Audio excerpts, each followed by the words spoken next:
हाँ जी माशाल्लाह, खूबसूरत नज़ारे हैं इस वक्त पहाड़ों के।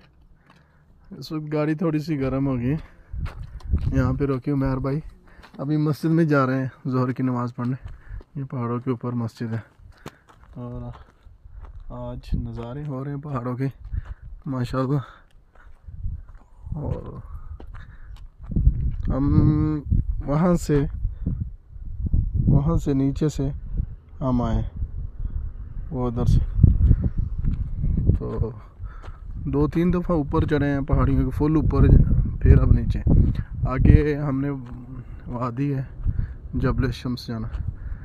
ये माशाल्लाह शाहद भाई ये सारे, और इंशाल्लाह नज़ारे कर रहे हैं हम। आप भी आए, करें नज़ारे।